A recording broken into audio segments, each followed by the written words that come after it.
오늘 우리가 보고 있는 말씀은 사도행전 15장 말씀입니다. 오늘 말씀은 바울과 바나바의 1차 전도 여행의 마무리와 같은, 결론과 같은 말씀입니다.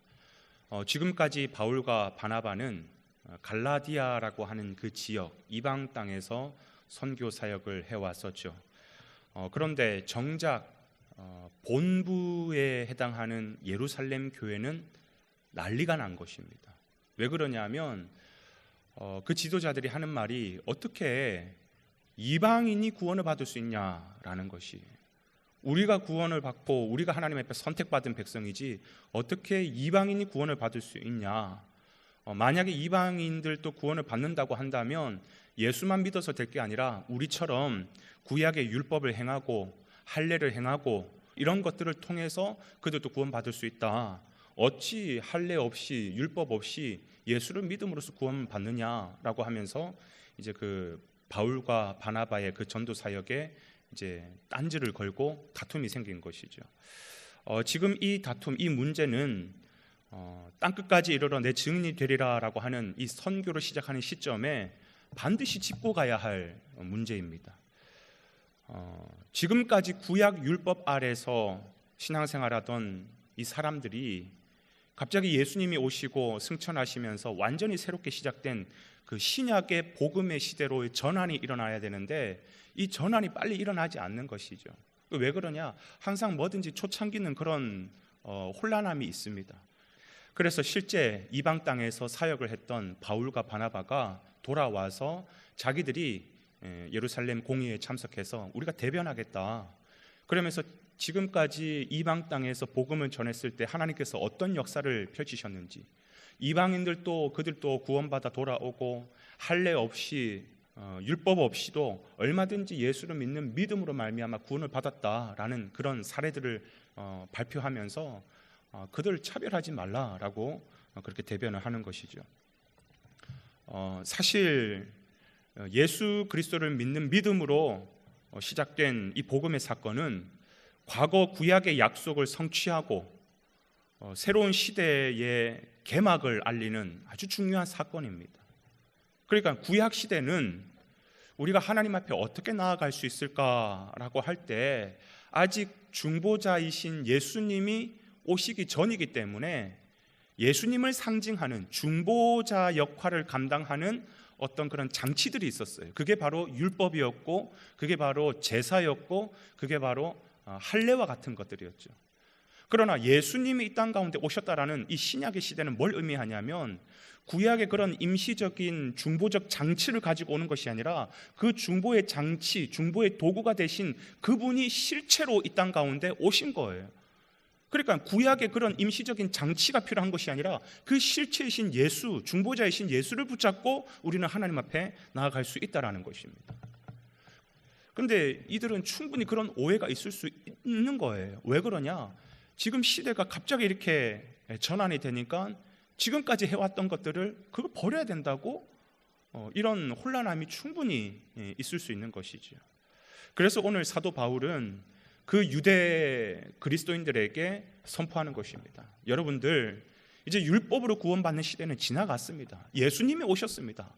우리가 믿는 그 예수님은 율법의 완성이고 할례의 완성이고 제사의 주인 되시는 분이시기 때문에 우리는 그분만 붙잡으면 이 모든 것이 다 성취가 되는 것입니다. 은혜의 시대가 시작됐습니다.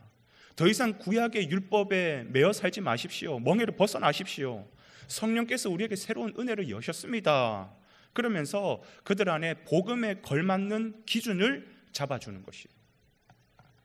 그런데 오늘 이 말씀이 과거 이들에게는 초창기였기 때문에 굉장히 혼란스러울 수 있었지만 복음의 시대 한복판에 살아가고 있는 오늘 저와 여러분에게는 과거 구약의 율법적인 요소가 전혀 없는가? 저는 그렇지 않다고 봐요. 예수님이 오셔서 복음의 시대의 문을 연 게 벌써 2000년이 지났는데도 불구하고 여전히 우리 안에도 과거 구약의 율법주의적인 신앙관이 알게 모르게 굉장히 많이 매여 있습니다. 대표적인 게 뭔지 아세요? 공로주의예요. 공로주의. 뭔가를 해야 된다라는 거예요. 그래서 기도를 하고 헌금을 드리고 봉사를 하고 헌신을 하고 순종을 하고 하는 이 모든 것이 주의 은혜를 받아서 은혜의 결과로 하는 것이 아니라 자꾸 뭔가 은혜를 받을 수 있는 원인으로서 뭔가를 해야지 하나님은 해주시겠지, 뭔가를 해야지 하나님께서 해주시겠지, 그러면서 그런 공로주의 형식으로 우리의 삶을, 신앙생활을 풀어나간다라는 거예요.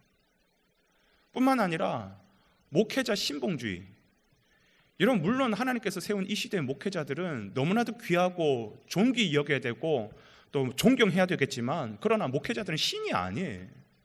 목회자들은 과거의 구약시대의 선지자와 제사장 같은 사람이 아닙니다. 오늘날 시대의 목회자들은 중보자 역할이 아니에요. 우리의 중보자는 오직 예수님이시고 그 예수님에게 인도하는 그런 사람이에요. 또 비슷한 걸로는 뭐가 있냐면 이 교회만 성전이라고 생각하는 거예요. 이 교회만 나와야지 하나님을 만날 수 있다고 생각하는 거예요. 아니요. 과거 구약의 성전의 개념과 오늘 신약의 성전의 개념은 완전히 달라졌습니다. 사도 바울이 이제는 성전의 개념을 어떻게 정의했냐면 우리가 성전이라 그랬어요. 성령께서 이제 우리 안에 거하시기 때문에 우리가 성전이라는 것이에요. 내가 가는 모든 곳이 성전이라는 것입니다. 그래서 여전히 교회에만 하나님이 계신다, 또 교회에서도 갈 수 있는 지성소 부분은 따로 있고 여기는 목회자들만 갈 수 있고 성도들 함부로 갈 수 없고, 그런 지역적인 구분을 하는 것, 이 전부 다 뭐냐? 구약적인 사고방식이에요. 예수님이 죽으심으로 말미암아 부활하심으로 말미암아 휘장이 찢어졌잖아요. 이제는 지성소의 개념이 없어졌어요. 내가 서 있는 그곳이 지성소예요. 하나님이 찾아와 주셔서 나를 만나 주시는 현장이 된다는 것입니다. 뿐만 아니라 제의 중심의 예배예요. 제의 중심의 예배. 제의가 뭡니까? 어떤 형식, 행사, 순서, 절차, 예식, 그걸 참여하는 것이 신앙생활 잘하는 거라고, 예배를 잘 드리는 거라고 생각하는 거예요. 오늘날의 시대의 예배는 뭐냐면 성령으로 예배를 드리는 시대예요. 모든 예배 시간에 성령님이 나에게 임재하시는 것을 경험하지 않는다면 그 전부 다 율법주의적인 예배를 드리고 있다는 것입니다. 그러니까 지금 이 모든 공로주의, 목회자 신봉주의, 교회만 성전이라고 생각하는 것, 제의 중심의 예배, 이런 것들을 열심히 잘하면 나는 신앙생활을 잘하는 것이고, 그러면 하나님이 기뻐하는 것이고, 그러면 하나님이 나에게 복을 주신다라고 생각하는 것, 그 사고방식 자체가 구약 율법주의 사고방식이라. 그래서 우리는 흔히 이렇게 생각하죠. 혹시나 내 가운데 어려움이 찾아왔다, 내 삶에 고난이 찾아왔다, 그러면 대번에 생각하는 것이 내가 뭔가 열심히 하지 않았나? 내가 하나님 앞에 뭔가 잘못했나? 이렇게 접근하는 거예요. 여러분 이 사고방식이 뭐에 젖어 있느냐? 구약 율법주의 사관에 젖어 있는 것이에요. 여러분 뭘 잘못하고 잘하고 뭘 지키고 안 지키고 이런 것으로 하나님과의 관계를 규정하는 것, 이게 구약의 율법주의적인 생각이라는 것입니다. 만약에 내 삶에 어려움이 찾아왔다, 그럼 우리는 대번에 어떤 반응이 나와야 되냐면, 하나님 이 고난을 통해서 하나님 무엇을 하기를 원하십니까? 하나님 이걸 통해서 나와 어떤 교제를 하기를 원하시고 어떤 뜻을 알려주기를 원하십니까? 이런 접근이 아니라 내가 뭘 잘못했나? 아니라는 것이에요.